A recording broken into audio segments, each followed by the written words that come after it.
Welcome back to another episode of the Takeoff series. I've got a special guest in the building. This is actually somebody that I actually know personally in real life. A first guest that I actually know personally in real life. So his name's Damola. I'm actually going to let you introduce yourself. On this show, I do it a little bit different to other podcasts. Other podcasts like to introduce the people, but I like the people to introduce themselves. So Damola, hit them up. Man. Who are you? Yes, people. My name's Damola. I'm a copywriter, creative, journalist, all these things in between. Just here to talk life, money, and business. Let's go. Awesome. So, on this podcast, I always ask the most random question at the start, right? So, what's your worst financial mistake that you've made?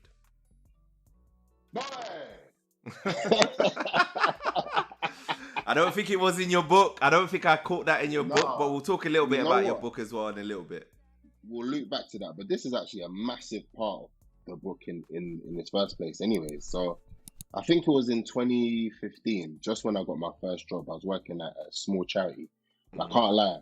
I was fresh out of my master's, obviously at St. Martin's. I was buzzing. I was like, yeah, this is my time. I'm going to get into advertising. I'm going to be doing all these campaigns, buzzing.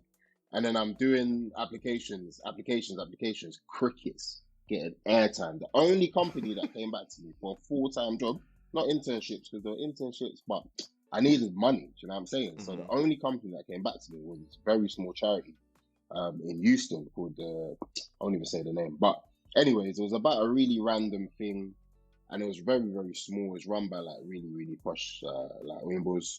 And it was just not really for me. But I needed the cash, I needed the experience. So I feel like everything in life at that point was kind of up and down. And there was opportunity to move out. I moved in with one of our boys and then some of our other friends. We moved to a house in Finsbury Park. And that was all good. I was earning just about enough to kind of, be mobile. I think it was like 23k at that time, which is mad. But that was the money and I could pay my rent. It was about £800 in total, including bills. But like I said, I wasn't enjoying the job. And I was living with people who enjoyed their jobs. Now, I wasn't somebody, I'm not like a jealous guy or nothing. So when I see my people winning or enjoying, I'm enjoying with them, I'm winning with them. But it was just getting me down because I'm very impatient. I was like, man, I need to be, what is this, man? I'm just too lit for this shit. What the fuck is going on? So basically, I handed in my notice at this job without having another job lined up. I was taking a bet on myself. Taking a big bet on myself, having been tied down into a rental contract with Foxtons, by the way. So you know what they're on already. Foxtons, and then leaving my job. And as you can imagine, it turned into a madness. Now, with that said, as difficult as that was, and it stands out as no doubt the worst financial mistake I've made, the lessons I learned from that, you can't pay for those lessons because those lessons are what brought me to where I am, and the journey, all of it, I'll do it all over again because the lessons and everything I took from that was just so powerful. You know what I'm saying? So yeah, definitely the worst financial mistake I've ever made, and contributed to my hairline fading too. But on the plus side, it gave me a lot of lessons. I needed to learn a lot of things. Do you know what I'm saying? I feel like I tried to bet on myself. Yes, I was 23 or 24 at the time, whatever. Just finished my master's. I was feeling this, feeling that. Cool. I fucked up, but it's fine because I needed that. And everything I took from it, I still carry with me now in terms of how I approach life, how I approach work, how I approach money, everything. So now I'm grateful for it still. Yeah, you know what? I think people think you have to be perfect in life. At the end of the day, you're young for a reason, you're inexperienced for a reason. You weren't taught about any of these things. And like you said, most times you learn from your mistakes. At the end of the day, the reason why I'm doing what I'm doing is because I had massive mistakes that I did in the past, like some of the worst things I've had in my financial life, if we want to call it. So I definitely relate with it. I want to circle back to your first job because I remember reading about it in your book. So your first job, you describe what it was like working there. I want to understand how did you decide from there that you wanted to go into copywriting, working for a charity? Okay. Well, the thing is, it was, like I say, it was really small and the role was like a very general digital marketing position. So it kind of included all the stuff you expect with like digital Yeah. marketing, social media, Mm-hmm. PPC, AdWords, like SEO, all of that stuff. And what kind of happened was obviously I kind of didn't know exactly which lane I wanted to be in, but I knew I Mm-hmm. was good with words in it, and I knew Yeah. I was good at coming up with ideas and things like that. So I thought, okay, cool, this lane makes a lot of sense. I kind of led the role to work in my favor based on what I wanted to do next. Like I say, because it was a small place, I had a lot of freedom to kind of do what I wanted. So I guess that was kind of like a good thing, where I could come up with stuff and I could use my other skills like video editing skills and like Photoshop skills, and come up with Yeah. campaigns and all that stuff. So I kind of just made it work for me, as best as possible in that Yeah. environment. But I guess the difference is when you're like a creative person, Mm-hmm. you have to have passion for what you're doing in a Yeah. way that you do it for free. You feel me? Yeah. And I just wasn't passionate. Even though I was getting paid, obviously, I wasn't Mm-hmm. passionate. I was willing to go broke, willing to leave a life of relative, like, comfort, having Yeah. been renting and paying in London and that. I was willing to leave all of that to take a risk on this thing that I did feel passion for. Do you feel me? Yeah. So it's like a twofold approach. You could easily stay in one lane, and I could have stayed there for however long. That's what my family were telling me. Stay there for another year, build, Yeah. build, build. Like, you'll be fine, get more experience, you know. And I just said, nah, man, because I knew it just wasn't connecting with me. You feel me? So Mm-hmm. I think it was good for me to learn kind of the basics. And one of the ladies there, she was like a former journalist at the Times. So she actually helped me quite a lot in kind of Okay. knowing how to write for audiences and structure and Okay. like how to write journalistically and all these things. Like, so there were benefits, of course, but it wasn't the end game for me. And like I said, I'm an impatient guy, so I wanted it. I was even more impatient than at 23. Yeah. Like, I wanted it ASAP. You feel me? So yeah, like that pivot, it kind of took a long, long time to kind of make a lot of sense. Basically, I went from the charity into like tech for a while, a couple of startups, and it was rocky, man. There was times I was freelancing, but I wasn't really freelancing. I was kind of in between things. But obviously, I had to keep it as freelance because of the LinkedIn and that, and the times and the dates of employment, and all these things, and all these different hustles, bruv. Like 1 month contract here, 1 month contract here, Wow. working at an insurance company where I'm writing about tractor insurance and how to insure cows and that. All this Oh my random, God. disparate nonsense, bro. Like the stuff you think, you look at what I'm doing now, you think, how were you Mm-hmm. doing that before? But it all makes sense because Mm-hmm. experience is key. Do you know what I mean? And Exactly. the more experience you get, the more varied your experience as well, the better a professional or creative or whatever you are that you'll be because you're more well rounded. You feel me? You're just exposed to more. You've kind of had to understand more things. Like, it's better for you in the end. But boy, when you're going through it, can't lie, it can be headless, boy.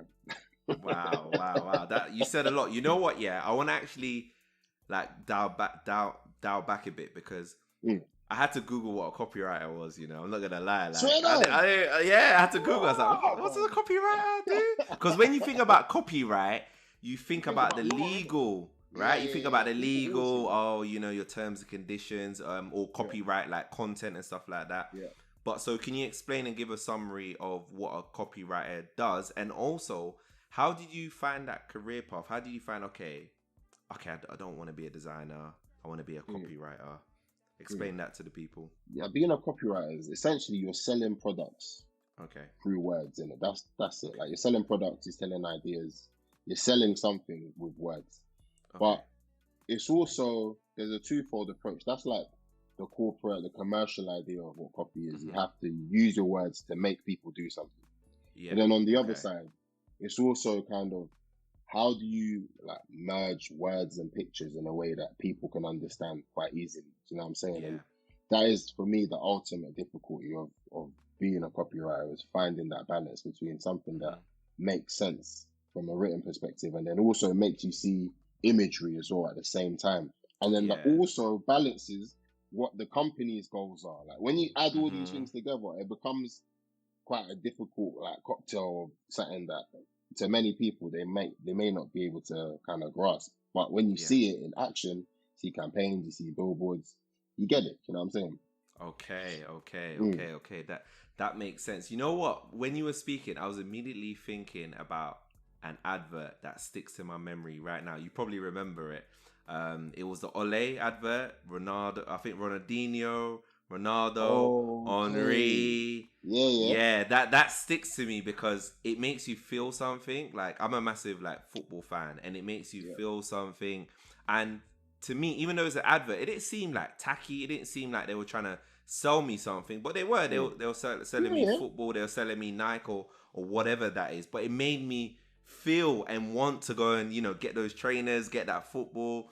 So do copywriters get involved in things like that as well? Yeah, bro. Like the thing about being a copywriter is it's such a varied um what's it, career, really. Because like I said, when I was working at the charity, I was digital marketing. Then I went into copywriting through insurance, and over there I was a business to business copywriter where I was writing for businesses and writing for other businesses to buy from our business. You know what I'm saying? So there's different roles. There's B2C where you're writing to customers, which is what you just explained. So the Ole advert was a B2C ad, which is the more fun stuff. But B2B is more corporate. That's where you find copywriters in places like Deloitte and KPMG and PwC, and like big firms always want a B2B writer who can be more, what's the word I'm looking for? More, it's kind of in the box, you know, more controlled with a bit of flair, but more about the function. Whereas in B2C, it's more about the form. Do you know what I mean? Like you said, something that makes you want to get up and buy something, makes you want to get up and do something different. So I'm saying that's the exciting stuff. So that's where I am now. I've done the other side as well, which, like I say, made me a better writer. But in terms of how I got into copy, it's an interesting one because obviously being Nigerian, it's all about 1 or 2, 3 lanes max. You got a doctor, you got a lawyer, you got an engineer. And that's literally what my family set up is. Amongst my siblings, there's a doctor, there's a lawyer, and they expected me to be the engineer. And it made a lot of sense because when I was a kid, I was always breaking things down and putting them together. Breaking things down, putting them together. I always loved science, always good at science. So it kind of made sense. But as I got older, and again, similar to the charity, the passion wasn't there for a route in engineering or a route in law. I'd seen it before. I'd seen all of these, you know, lawyers and engineers. I was surrounded by them all the time at home, and I thought, well, I can see things a bit different. So I'm gonna go cut out my lane instead. You feel me? So I was watching Mad Men one time, and that was pretty typical because obviously it's all about advertising. And I was like, wow, like in the background, I was like, there's actually a job for this. This is what this thing is called that I've always wondered, what is it? And I was like, wow, it's called copyright. And I was like, all right, cool. And I must have been in maybe 2nd or 3rd year of uni at that point. I was like, wow, cool. So let me like dial into this. And I did start doing research, and it just kind of snowballed into something. Do you know what I'm saying? From like a really little thing into like a really big thing. Wow. That is crazy. You know what? I love Mad Men. I haven't finished it. I think I'm It's on cold, bro. season What 2. season But was it? season 2. Yeah, I know. You know what? It's because Netflix took it off. They took it off. On Amazon Prime now. The whole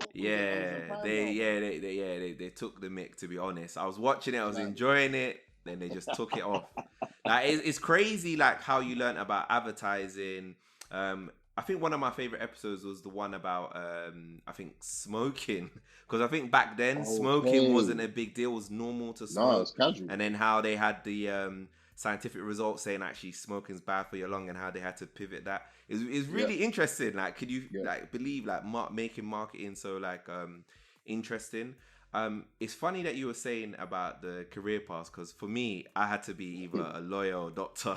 There we go, bro. And I'm neither of those. I did a law degree, but I was like, nah. That's definitely not for me. Trust me.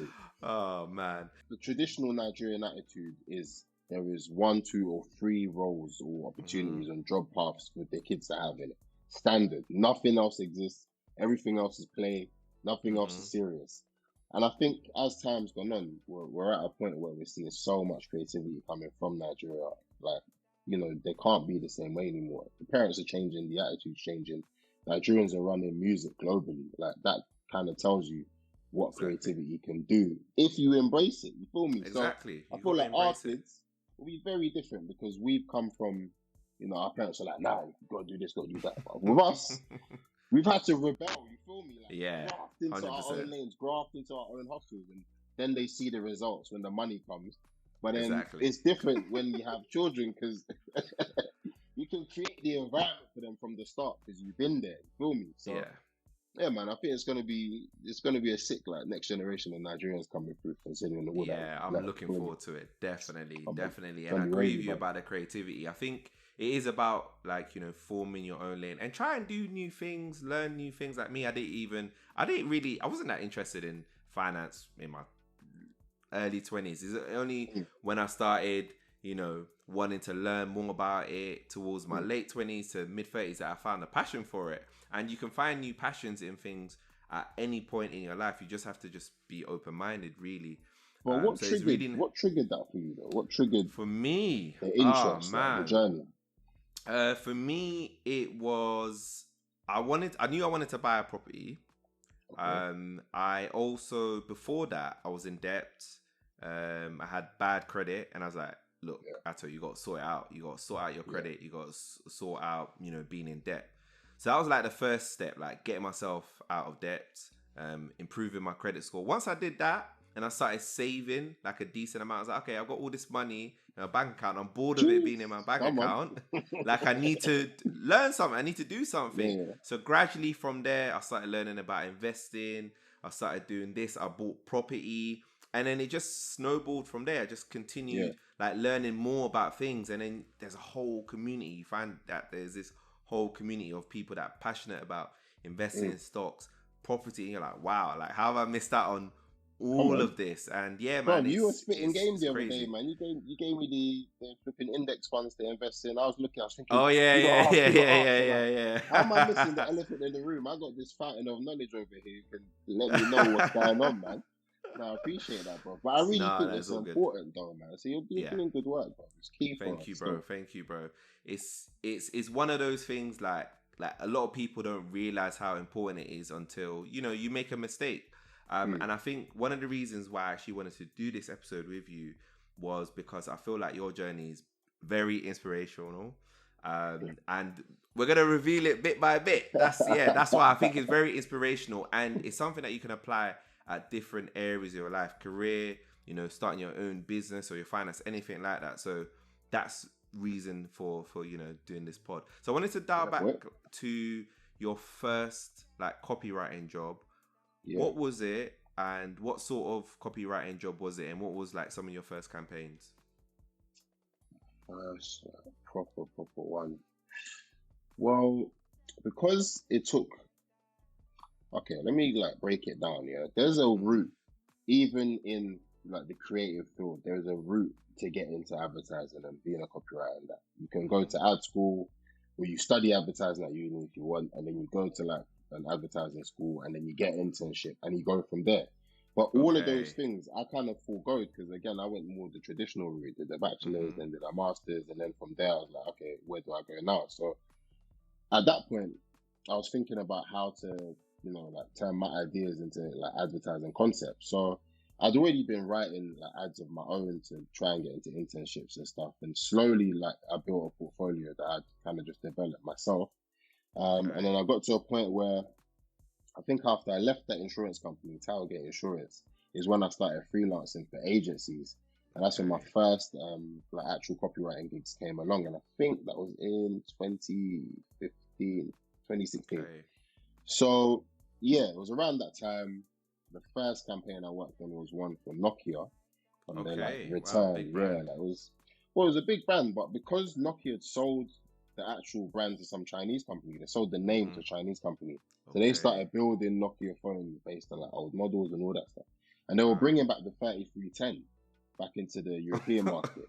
Yeah, Okay. bro, they brought it back with What? Snake as well. With Snake too, boy. Snake was on there as well. Everyone was buzzing about Wow. Yeah, that's a that. legendary game. That is a Trust me, legendary bro. game. Nobody's Hella managed to iconic, replicate bro. it. I don't get it. I don't get Nah, it. man.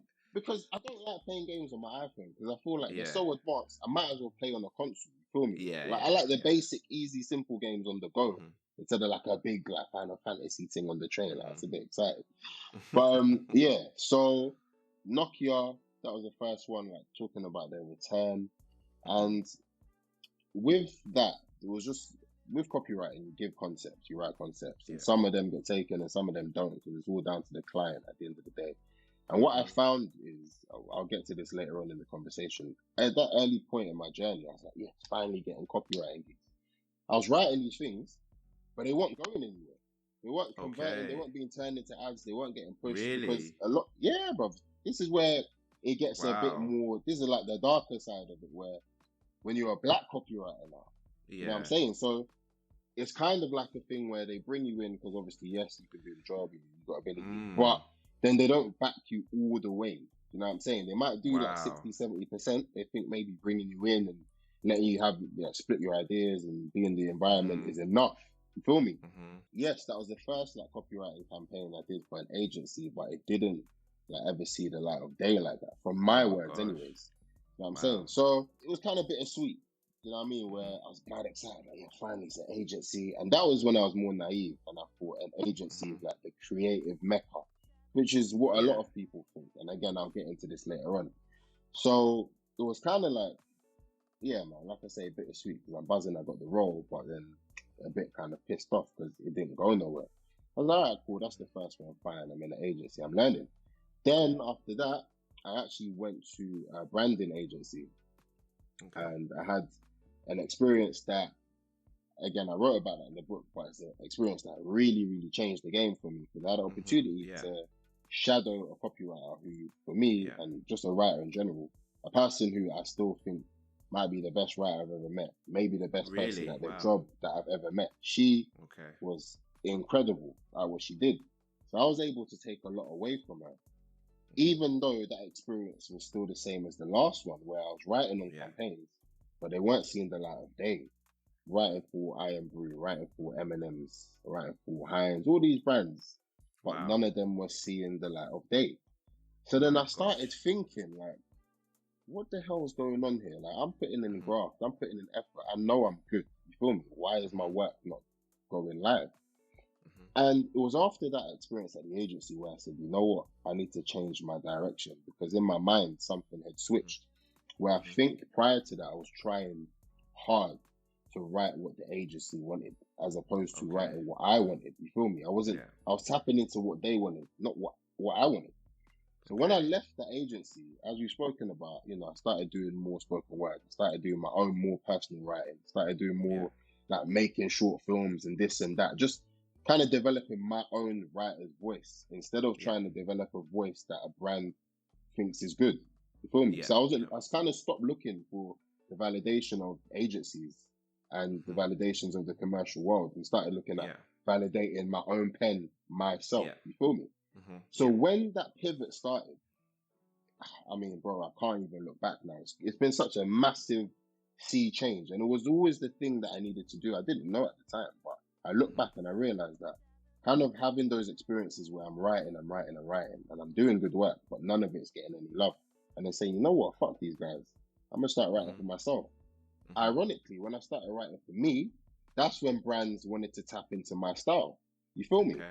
So I think what happened was I was kind of trying to jump over this stuff almost where I was like, right, okay, fine. I want to work with brands. Let me do it. I was trying to write for them where the actual approach is you should write so well that the brands approach you. And that's kind of what happened. And that's kind of what's continued to happen. You feel me? Yeah. So, yeah, man, it was a massive, it's kind of like when Kanye West was trying to get into the fashion industry, right? It's like, yo, man, you ain't got the answer, Sway. You ain't got the answer, Sway. He was like, Sway saying, what? Why don't you do this? Like, you don't understand. Like, I'm trying. And no one's giving me a chance. So I understood. Like, and Kanye West is a massive inspiration for me, innit? But I got it in a deeper way when I had that experience. I'm like, right, so this is what Kanye felt like. We are shouting. No one's listening. So then what you do is you twist it up, you take it backwards, you say, you know what, fuck it. You look inwards, look at what you are, look at what you're trying to achieve, and you start trying to satisfy your own goals, you feel me, before trying to satisfy a brand's goals. Because really, the brands don't care about you. They care about what you can bring. And you can bring more when you know what you're bringing, if that makes sense. Exactly. Yeah. So, yeah, man, it's been, and there's so much more I can say, but for, like the purposes of saving time, I try and be like more clear about it. Just taking control and taking responsibility of my own development from that moment, and kind of not wanting a company to kind of almost have what's the word I'm looking for? I almost thought it was the way you're meant to feed your work, you feed the ideas into company. Nah, you're meant to feed your ideas for yourself first, and then the companies come calling. If I knew that earlier on, it would have been a different game. But like I say, man, happy with the way things have gone, and you can't beat learning, bro. You just can't. Exactly. You know what? I think it is. I think whenever you start your career and you're inexperienced, it's going to take you some time to pick up things. And you don't necessarily have that confidence because you don't know where your path is yet. You haven't Trust me. established that path. But once you got the experience, you know what you're doing and you know Mm-hmm. you're good. You just exude confidence to the point Facts. of what you said that the brands are coming to you. But where I Facts. feel like when you start your career, and this is for any career, you're trying to please somebody else because Exactly. you don't know what you're doing. You're like, oh, No. like, am I good enough? You're trying to get that validation. But once Yep. you've got that validation and you keep on getting that validation, you no longer need it. You're like, I know I'm good. Simple. So in Yeah. fact, I'm so good. I'm just gonna do what I need to do for myself, which is Facts. great. Like some people don't even recognize that. They just do what other people do. They don't. They're not comfortable in themselves. They're not comfortable in their skin. I actually wanted to Yeah. digress a little bit. You know your Yeah. story of where you said that you were trying with so many brands and it didn't see the light of day. It reminded me. I don't know if you watched a series on Netflix called Hollywood, right? So Nah, it's I a ain't series watched it. called it's Hollywood. I think it's fictional, Okay. and it's set like back in the days, maybe 90s, 50s, 60s. I think around then. There's a Okay. black guy. He's a Right. writer, right, for Yeah. Yeah. Hollywood, and he writes a play, but he doesn't put his name on it. He puts a white guy's name on it. Okay. Okay. I see it. I Yeah, see it. and Yeah. then yeah, and then it gets taken, and then they Mm. find out that it's a black guy, but he's not allowed to say that he wrote it. So it really reminded me of that when you said that. I was like, that is nuts. But you know, I want to believe that definitely now that there is more room for black creatives, you know, Mm. as you are Yeah. showing. And you know, there's gonna be people behind you that's gonna definitely take inspiration from you. So yeah, that journey Facts. is so crazy. So I just wanted to understand, like, so you know that process of you copywriting. So like for Nokia, what is that Yeah. process like? Can you just take us through it from like step one to the end of it? Okay. So it usually starts with a brief, innit? Mm-hmm. Good brands or good clients or good like good campaigns always have a strong brief. So Yeah. they come along and they ask what they need from you guys. There's usually more Mm-hmm. than one copywriter, or sometimes it's Yeah. just one super stressed copywriter in it who's just rattled. But they come along with the work, yeah, and you have to interpret their brief now. So say they just want something simple, like want a couple of short lines to run on social media or to run with like some graphics we have, something simple. Mm-hmm. You kind of just take the brief. You start kind of battling ideas around, like throwing ideas about, thinking about how you want to talk about this thing. And then you kind of just develop concepts from there in it. It's quite, every writer has their own approach, but there's no writer that will tell you, copywriter anyway, that will tell you that good work comes without a brief. You need a solid brief. When you have good direction, good work follows in it. Okay. So it always starts like that. Now, it all depends on what kind of work they're looking for. If they're looking for a long form piece of work, then you're going to have more time to deliver it. Or if they have short deadlines, then you might be there all night. If they're looking for, the irony is though, the shorter pieces take longer to write because they take the most, they take the most condensing of thought. Do you see what I'm saying? Yeah. Where if they want a tagline, they want something on an out of home advert on the tube or something. You need something that's smart and snappy. But to get to that point where you kind of condense the idea down into something people can see in like 10 words and say, right, 6, or even less, 5 words, it takes ages because you have to do rewrites after rewrites after rewrites to kind of bring your big idea down into something small. Something that sounds good as well, something that's easy to kind of replicate and that people won't get confused by.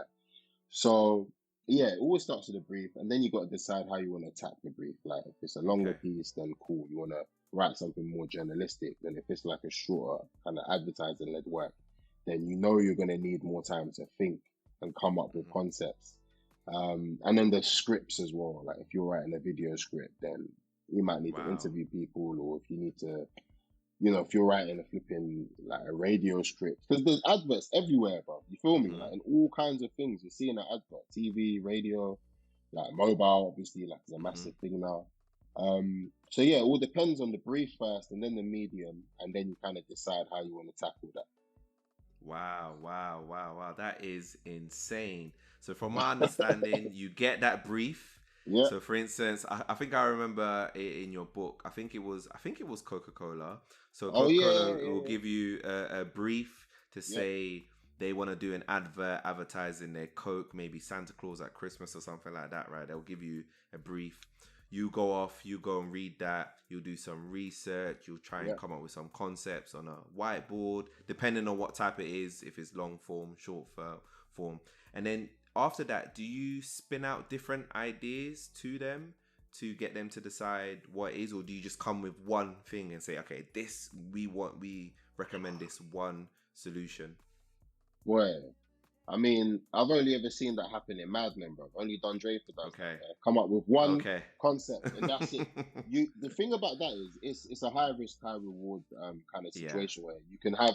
And the thing is, it depends. And I've had situations where I've just come up with one thing and thought, you know what? It's the only thing in my brain, and it's the only Mm. thing I feel like communicates what you guys want and what I Yeah. think makes sense. So in those situations, fine, you deliver one thing, and if it goes, it goes.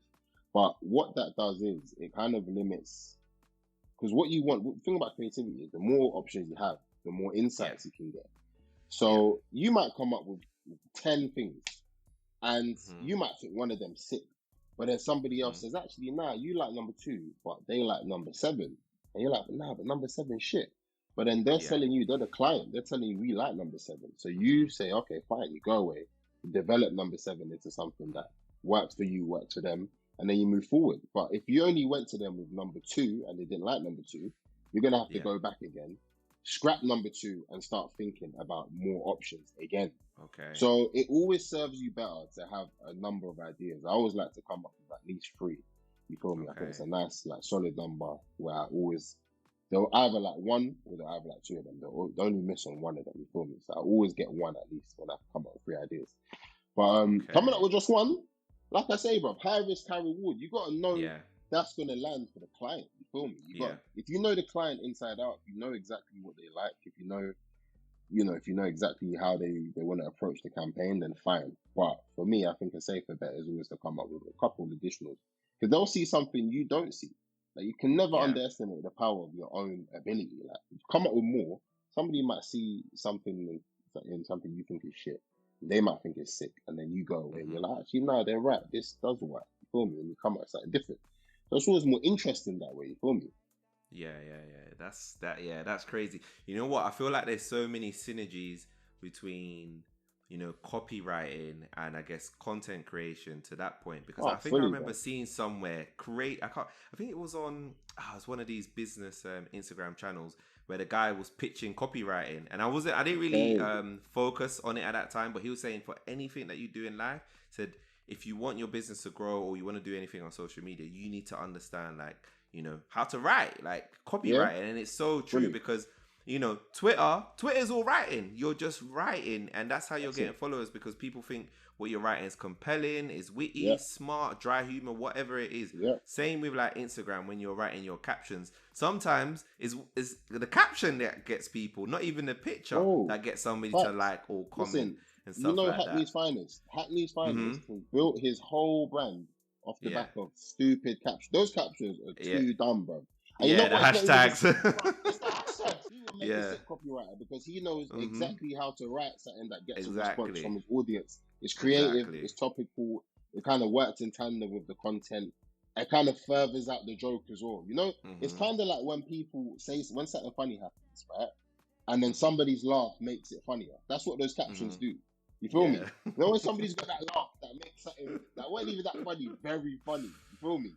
That's Oh the my power gosh. of copywriting right there. Yeah. You can extend the meaning or something or the truth in something in a different way and make people kind of engage with it. Yeah. Yeah. Yeah. It's definitely powerful, and it's something that I'm trying to definitely improve on my writing ability. So I wanted to actually talk about FIFA. So you've Mm. moved to FIFA. How long have you been there for now? Just hit the 1 year anniversary now, bro, in Hmm. July. Yes, the last month, hit a year. Okay, so tell the people how did that come about? Because FIFA is a Well, massive organization. Everybody knows FIFA. There's not one person that you'll say to FIFA. They'll never say to you, what is trust that? me, bro. Nah, people, it's a bit mad. The one thing I'll say like off the bat is always network. Like always network, because basically I got the opportunity. Well, not I got it, but I kind of was boosted into applying for the opportunity because I met a girl who she still works at FIFA. She worked at EA. And at my last company, we had EA as one of our clients, and they offered out a pitch day to go and watch the first game of, I think it was 2 seasons ago now, the first game 2 seasons ago at Spurs. So Spurs Aston Villa. And they're like, whoever responds first to the email gets to go to Spurs. And I was like, cool, why not? So I did that. Okay.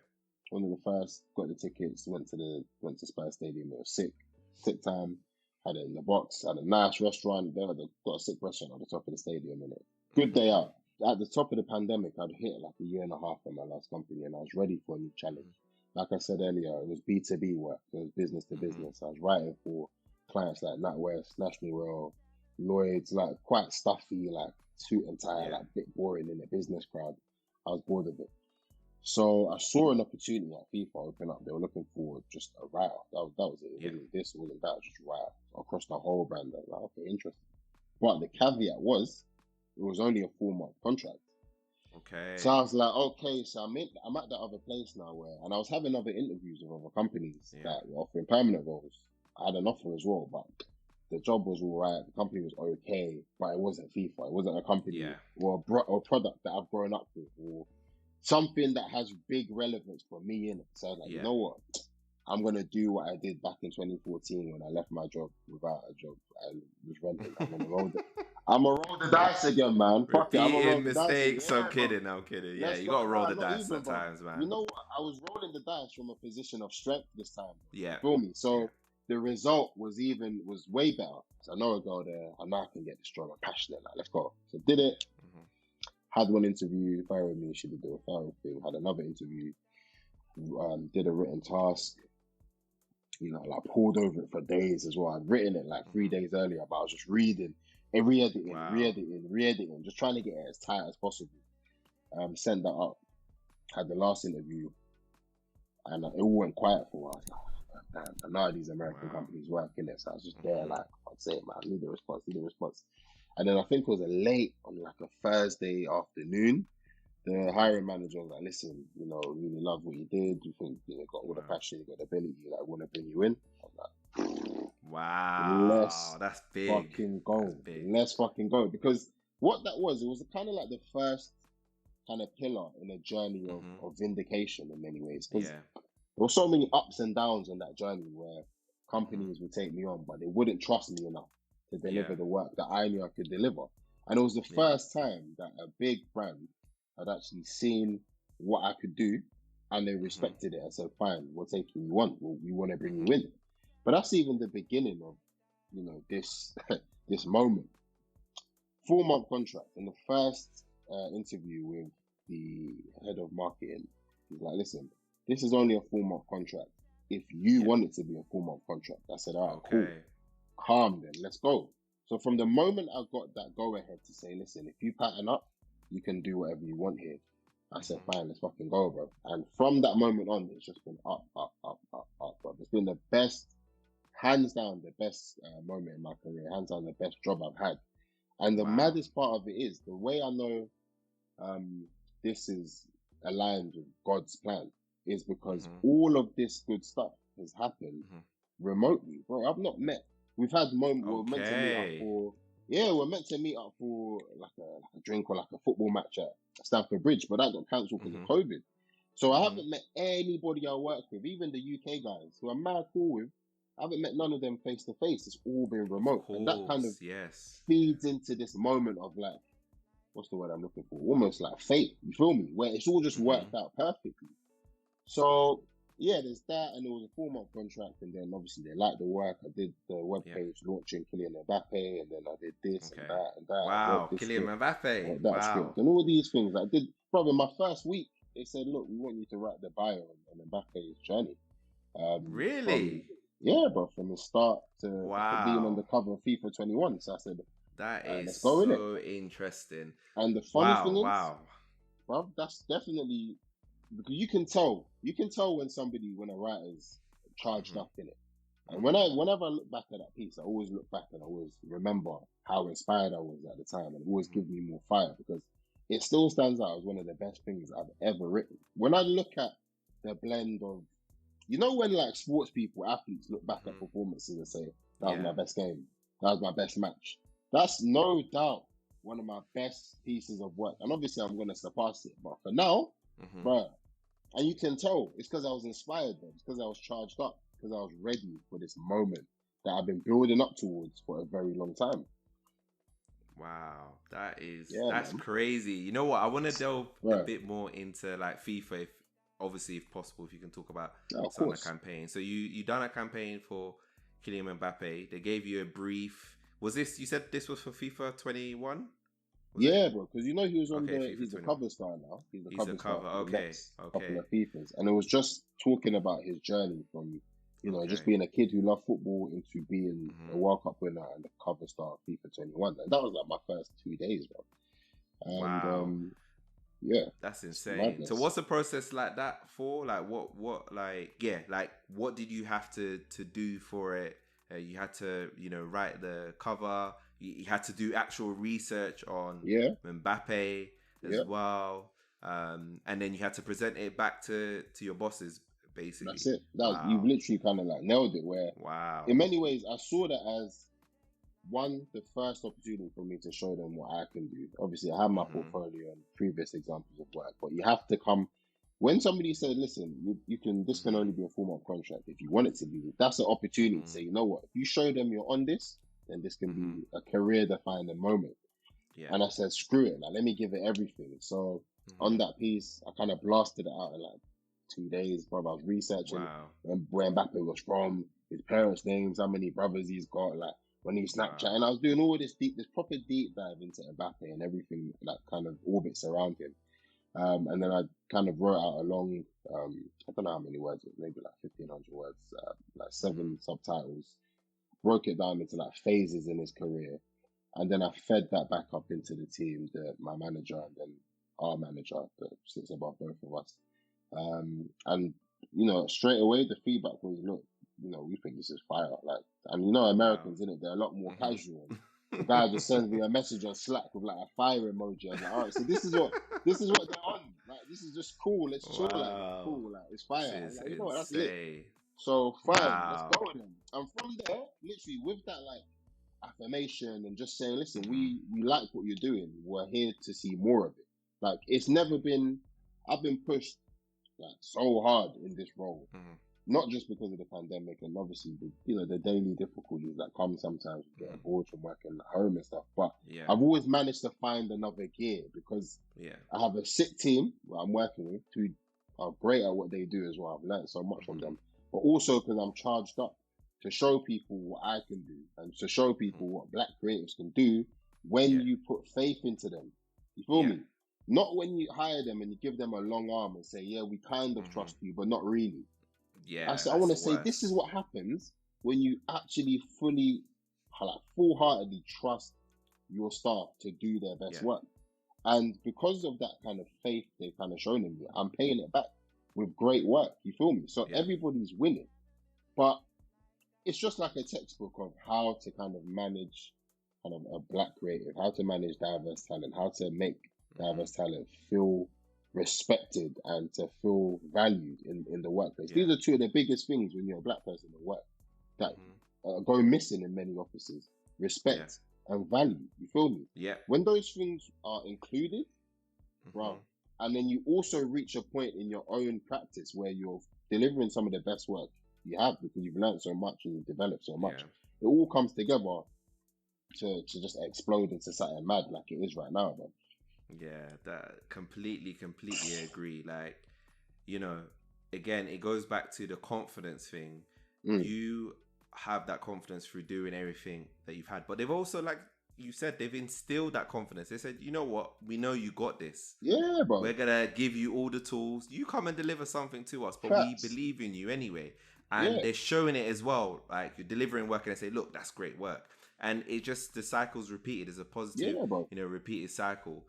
So I definitely love that. You know what I was gonna say? Mbappe's probably seen what you've written, which is gonna be the Yeah. craziest thing out of all of this. Come on, bro. Oh They my had his gosh, team had to that's mad. approve it, bro. His team had to like approve the words. Yeah, so It's he's definitely factual and seen all of this it. stuff. That's So mad. you Wow, know, you might meet him one day, on the bro, back of soon this. come in it. I think they were talking about he's gonna jump on a Zoom call or something. Ian Wright jumped on one of our Wow, Zoom calls. Mad randomly. wow. They're like, oh yeah, Killian's gonna make an appearance in the team Zoom call, right? Whatever. Let's see, bro. It's probably gonna happen. I mean, you work at Yeah, FIFA, so bro. yeah, Inevitably. it's definitely gonna happen. Inevitably, bro. So what other campaigns have you worked on recently at FIFA? So we've got like a couple things coming for FIFA 22 that are a bit different. Something Hmm. called, I don't know if the listeners are big like FIFA fans, but we're basically diving into like some of the games, like streets won't forget players, basically. Not the guys that Okay. were not like the Ronaldos and the Zidanes, but the guys that are cult heroes below them, like man like Tim Yeah. Cahill and like Yeah. Jersey Dudek and all these guys that are like Yeah. probably Yeah. your favorite player in it, them man. So Hmm. there's like a big campaign around them. They're like called the Fut Okay. Heroes. That's going live, Okay. and then there's a big new development coming for FIFA 22 called Hypermotion. Wow. That we're doing Okay. a lot of work around as well. The trailers are online, and like if you got a PS5, you're gonna enjoy it. Without a doubt, the biggest campaign that I've That you ever. worked on. Yeah. Okay. And the thing about it is, this is what I mean about what happens when you trust your staff, man. And when you're in an environment where you don't, it's not an environment where they're like, look, prove me wrong. They're like, you know what, Hmm. prove us right. You feel me? Hmm. And that makes such a big difference. Prove Yeah. us right, not prove us wrong, not battling to get something across. So you're there actually like, okay, cool, let's try this. But if you want to try this, be accountable and run all the way with it. Don't half Yeah. foot it. Give it everything. So this campaign coming up for the launch of FIFA 22, bro, it's going to be global, it's going to be Okay. everywhere, and it's my words, and brother, Wow. So when your I tell words you, everywhere. Wow. bro, and the thing about this is, right, like I'm quite a superstitious guy, and I don't want to Hmm. talk too much about something that's not happened because, like I said in the Hmm. past, where I've been excited about things and they haven't Hmm. happened. So I Yeah. learned from those experiences and said, you know what, until I see something real, I'm not getting excited. And one of the creative directors, somebody that I've learned so much from in the last year, he set me a task, which at the time I thought was a piss take, to be honest. He Hmm. said, we want you to come up with 60 different lines for all of our ambassadors in Wow. 36 hours. Bruv, this guy, believe he delivered it at 5 o'clock, which is their 9 a.m. in LA. Mm-mm. And I'm like, so from now until the end of, the morning of Thursday or the Tuesday, I'm like, fuck, you want me to do all this by myself? This is the whole work of a creative team. Like, this kind of work you divvy out between 3-4 copywriters and an art director each, something like that. You're giving me a whole chunk of work to do in 36 hours. And I was like, all right, cool. Wow. I kept it cool because I knew there was something massive on the other side of it. It's a career goal that I've always wanted. I never wanted a TV advert. I never cared about that. I always wanted a billboard because with a Yeah. billboard, you're outside, you can see it, you can engage with it, you can take a minute, you could be waiting for the bus, you Yeah. could be waiting for the train. Get You a have a picture of moment it, to, everything. you know Yeah. what I'm saying, bro? You can fully like grasp what it is. On the TV, you're battling with other advertisers. And outside, you can actually grasp with the consumer. So I was like, hold on. So after this, at the end of this 64 person sprint, are you telling me it could be my first ever out of home advertising campaign for FIFA at the other end of this? Wow. When I thought about that, I was like, okay, you know what? Let me just keep quiet and just battle this shit through. So I locked myself in my office for a day, literally, bro. Like coffees, like tea, like water, occasionally, like air, light, sunlight, occasionally, just battling through. And I delivered it in time. And the response was just like, wicked, man, thanks. I'm like, you know how much I've done to get there? And you're just telling me wicked thanks. I'm like, you know what? Let me stay calm again, innit? Staying calm now. And it all goes quiet. This is how it goes with creative work. You could be doing something and then it goes away. Something new comes up. So it all goes quiet for ages. And then on a sleepy Tuesday, I'm like, yo, like, what's going on with like I spent a lot of time doing those things. I don't think you know how difficult that challenge that was actually. And he was like, yeah, we passed it up to the team. We really like this route.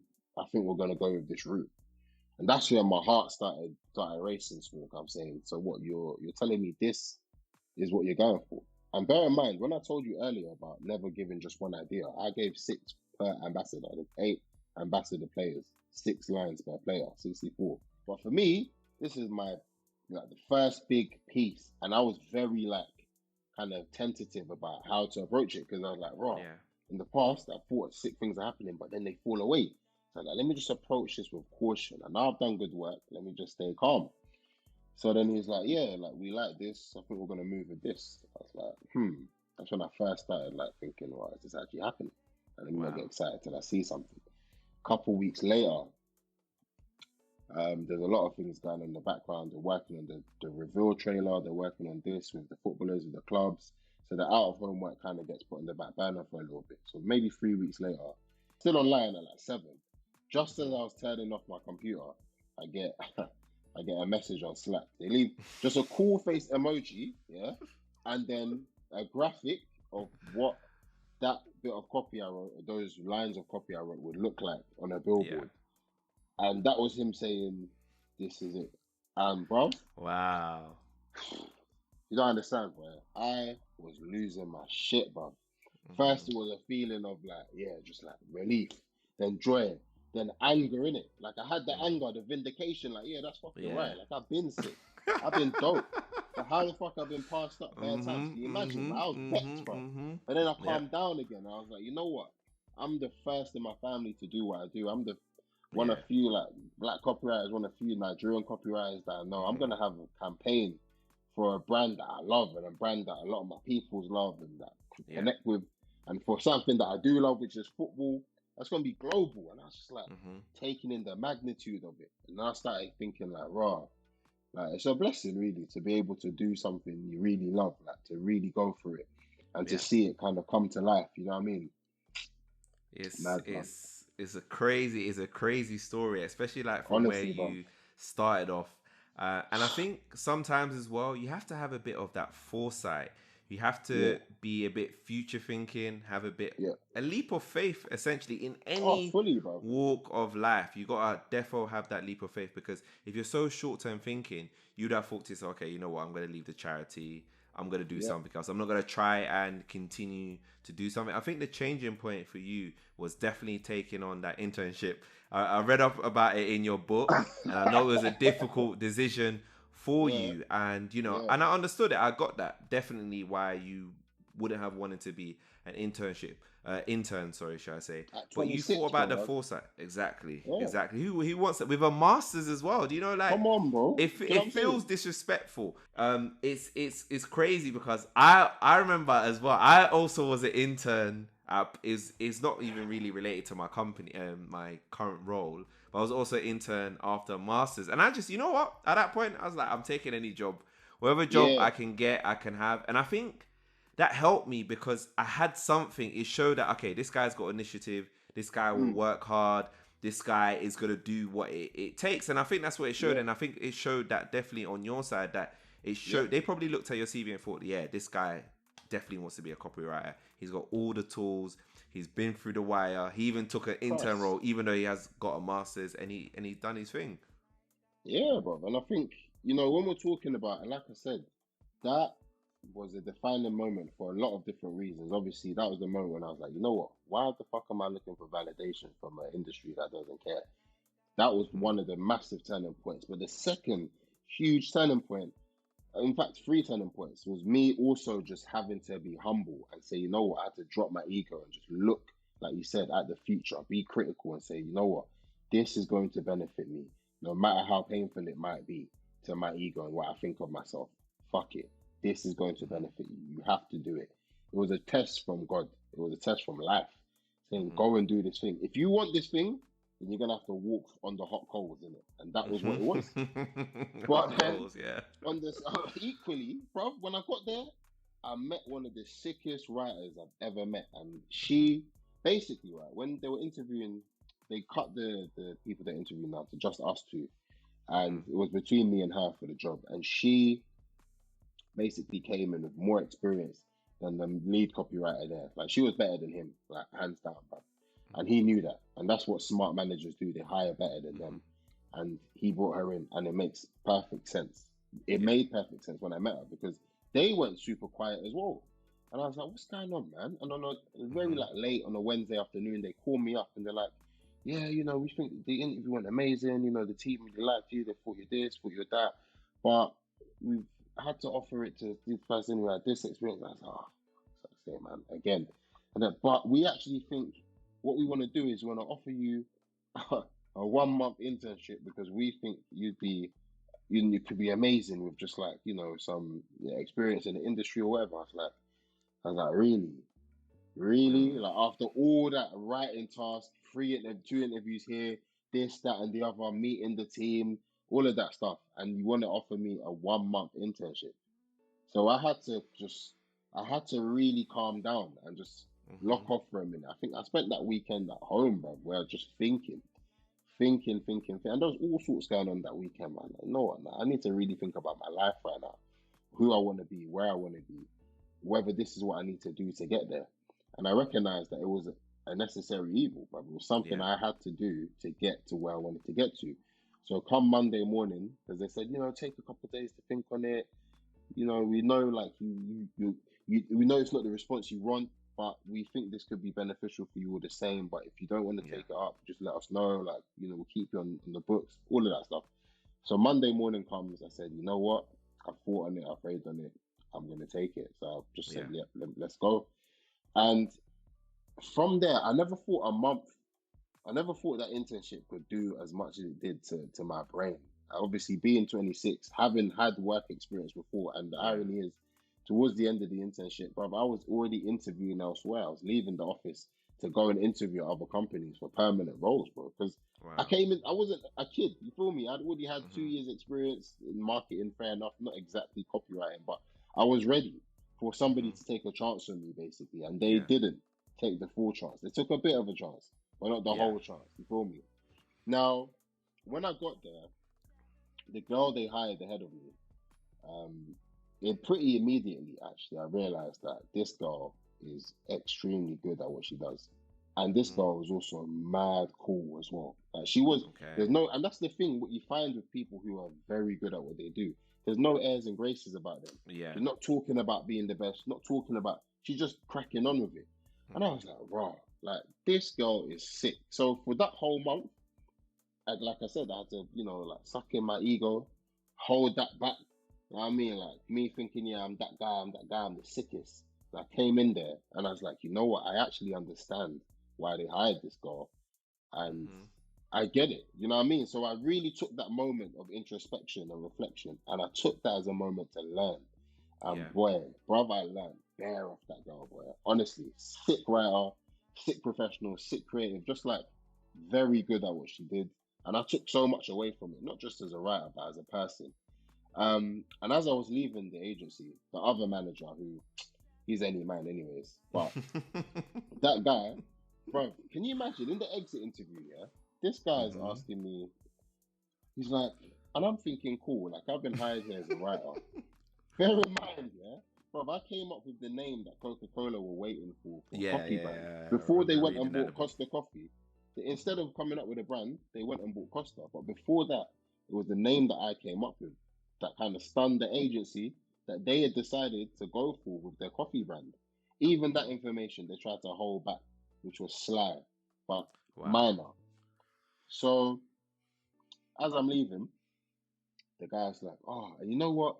You know, honestly, I just think, great writer and just great person, but truly, your key asset is your personality. And I was just like, wow. He's like, never lose your personality. I was like, my personality? Brother, do I look like Richard Blackwood? Am I a TV presenter? Wow. How can you tell me, a writer, not to lose my personality as I'm leaving the agency, having come up with the name for a brand, a massive brand, that nobody else could? And you're telling me not to lose my personality. That's what you're telling me. It's not a set of keys, is it, mate? Do you know what I'm saying? I'm never going to lose my fucking personality. What kind of feedback is that? And that's Oh when my I god. realized these people, they're only going to see you for what they want to see you as. If Yeah. they see you as a personality, as Mr. Funny Guy, as this guy, they're going to kind of Yeah. discard everything else about you and focus Mhm. on one thing that's easy Mhm. for them to palate. They probably Yeah. couldn't understand. Raw, like this guy, bachelor's degree from University of Lincoln, a master's Mhm. degree from Central St. Martin's. How is he so good at this? They Mhm. couldn't compute it, but they don't get it, Yeah. man. They don't Yeah. understand that things happen in different ways, and especially with black people, where Exactly. we create our own opportunities, we Yep. create our greatness. So it becomes a challenge for them to accept that. Yeah. And I realized as I was leaving, the man told me not to lose my personality. That's when I said, all right, That's all right. cool, cool, gloves are off then. Fuck it. Mhm. About from there, that's when I didn't look back on this journey of saying, you know what, fuck it. I'm on what I'm on, and the brands and the work and the opportunities will follow me. You feel They'll me? Not definitely the other come. way around. That Mhm. was the turning point. That was when like dropped the mic, I dropped the gloves, I dropped the mask, and said, "Fuck it, I'm done. Mhm. This is what I'm on. I'm on this thing, and I'm on a militant thing, and I'm militantly chasing my goals. And I know the right opportunities, the right brands, the right people, the right teams will come, and that's what's happened, bro. I've got to That's thank God, man. brilliant. That's brilliant. No, you definitely have to. And you see, this is why I wanted you to come on the pod, because that is an all round great story of sacrifice, being resilient, thinking forward, and working hard. Yeah, bro. Yeah, And man. taking those opportunities, getting ready to take your opportunities to learn from people. You know what? I think a lot of people sometimes can't be honest with themselves. Mm, Okay, they think they're at point Z, but really they might be at point B, maybe point that's it. C, and they just Facts. can't be honest with themselves and be like, you know what, I need a bit more training. I need to Yeah, learn of somebody and just humble themselves. And you did that. You facts. humbled yourself, and now Bruv, you're I at didn't, FIFA. You know what I bruv, I mean? thought, you're so right though, bro. You're 100% right because I thought I was at row Z, or sorry, zone Z. Mhm. But, bruv, when they told me we're offering you a 1 month opportunity as a writer, and I was like, for fuck's sake, fine. When I got there and I saw actually the caliber of writer they had there, I was like, actually, no, I'm not at Rosie because this person Mhm. who would never even say she's at Rosie because she has that Mhm. humility, I'm at row B, and Mhm. I need to learn and pattern up if I'm gonna get there. You feel me? Mhm. So you're so right about just looking at opportunities. Life told me, listen, you're not ready yet, but Mhm. you can be ready if you listen to what's in front of you. If you take this role, if you take this opportunity, if you take, make something out of nothing, which is what you've done throughout your whole career, in many ways through your whole life, man. You've made things happen for yourself. Do it again. Do it Yeah. again. Don't be so egotistical and so big on yourself that you can't just be humble enough to say, no, I need to learn.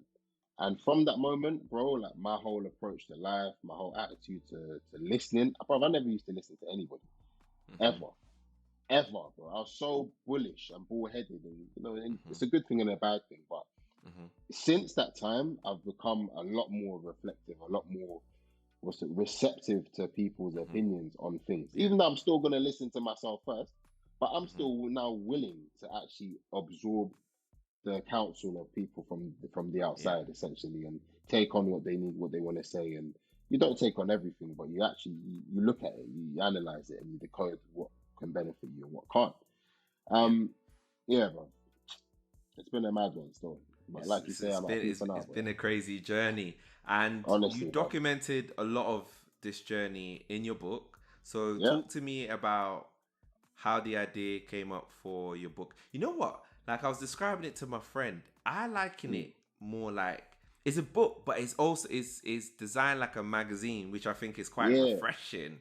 It's Yeah. Yeah. designed like a magazine. It's not like your typical, your little short book with bare Ah, bro. pages. So yeah, talk to me about how you came up with the idea of writing it, what the process of doing that is, and whether you're gonna do a part two. Okay.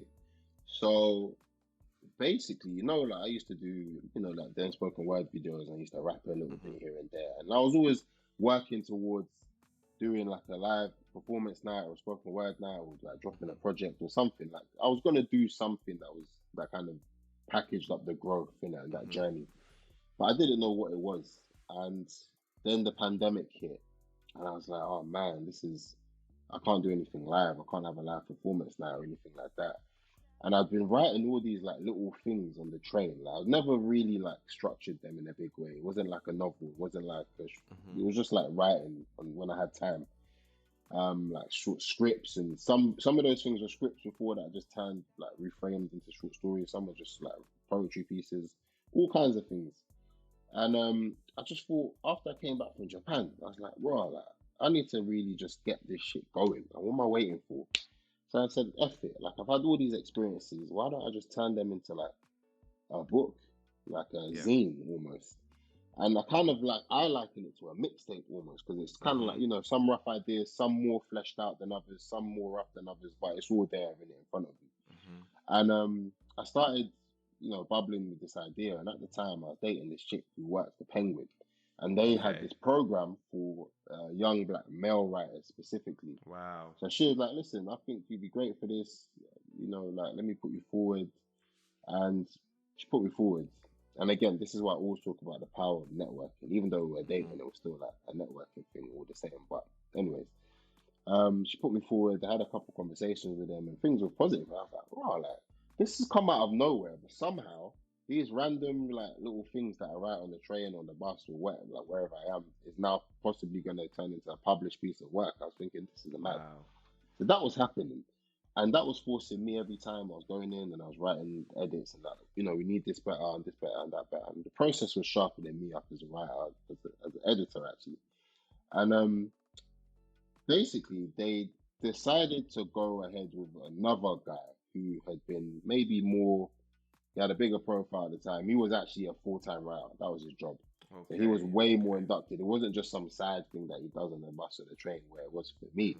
So they pushed him, and I was like, you know what, fair play, the guy's sick, and this is what he does. He's dedicated his life, his 20s to this craft. Fair play, innit?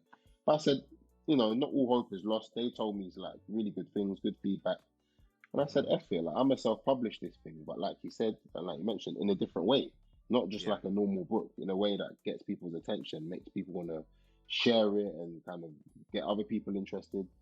So then I started looking for designers to help me bring this vision to life. I found a sick guy who works for an agency, and he was looking for like a side project. We started collaborating after work. We link up at like prep, this place, that place, just coming up with ideas, building out this vision, and eventually landed on something pretty cohesive. So once that was made, like the visuals looked sick, and I had like a whole sick like design direction and all that stuff. Then the challenge was getting this book printed, because the whole time, bruv, I didn't really know what I was doing. I was like, I want to make something, but what am I doing? Am I going to give it out for free? Like, am I going to, and if I was, basically, I got a number of quotes right at the start, and printers in London are stupid money.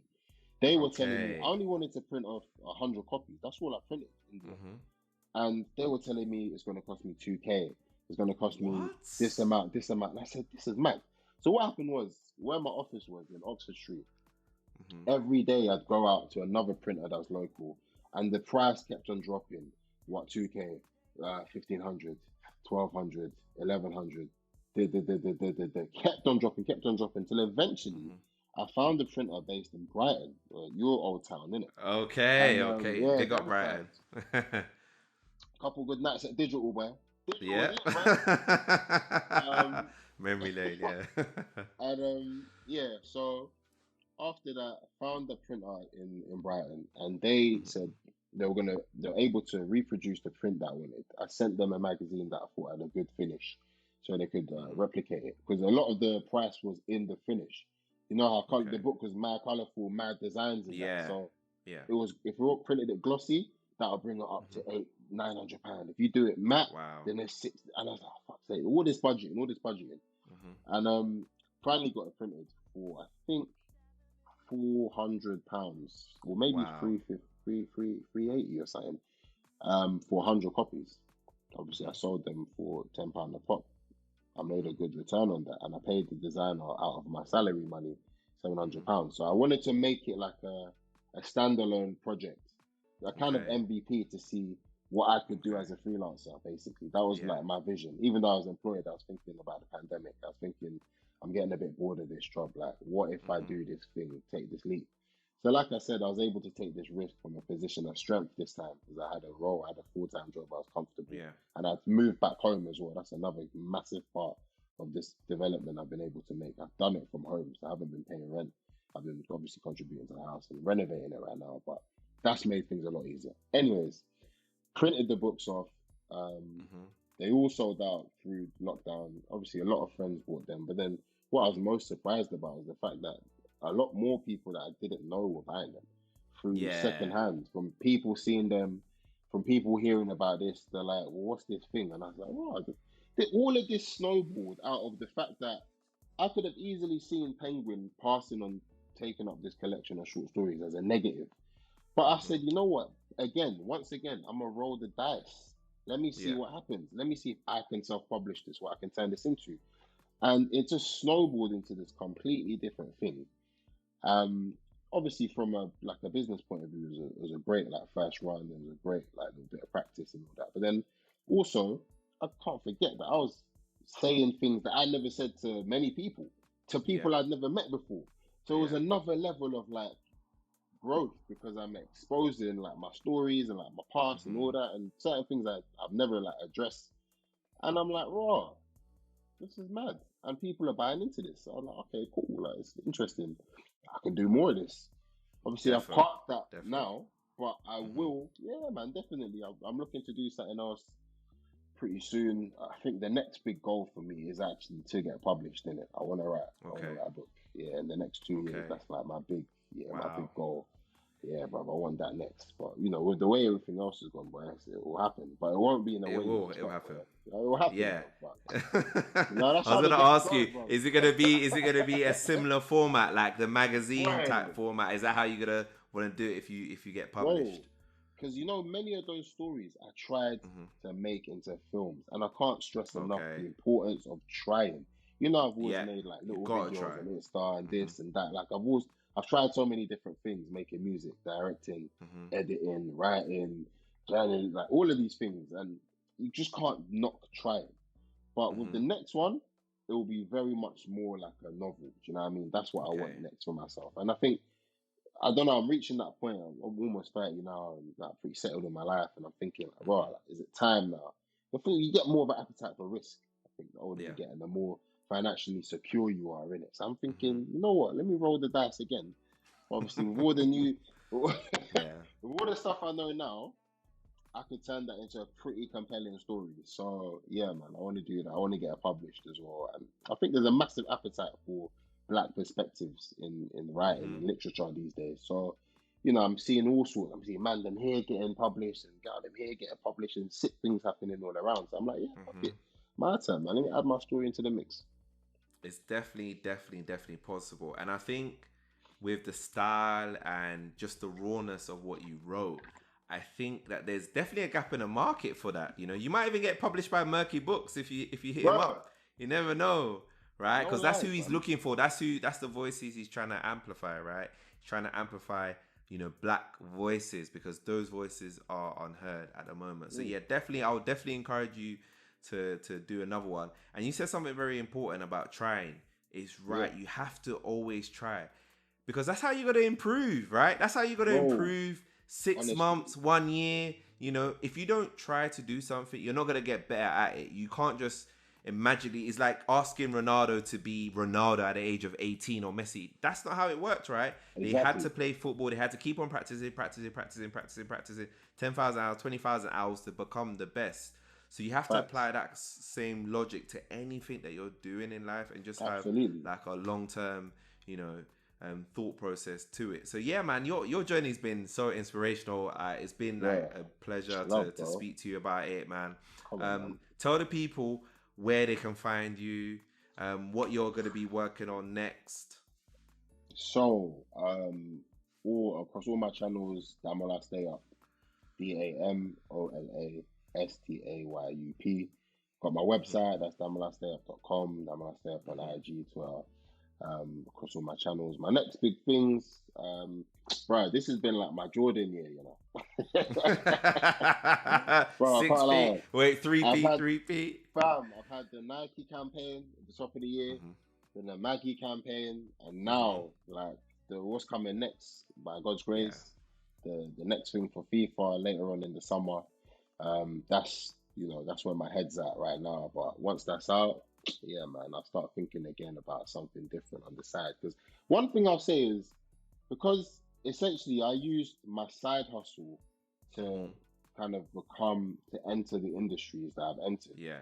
But when that happens, I always say this: if you are a hustler, which I am, and if I'm talking to fellow hustlers because you're a hustler too, and listeners that are hustlers as well, don't forget the methods that got you where you are. Yeah. Just because you're 100%. doing big campaigns for this brand and that brand, never forget the practice, what helped you get better. You can never forget, because when you forget those are what Michael Jordan will call his fundamentals. The footwork, the handling.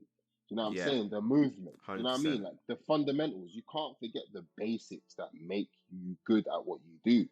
Yeah. So that's one thing I've had to remind myself of recently, and I'm cooking up a little side thing later on in the summer, just to keep that element sharp. You can never lose that.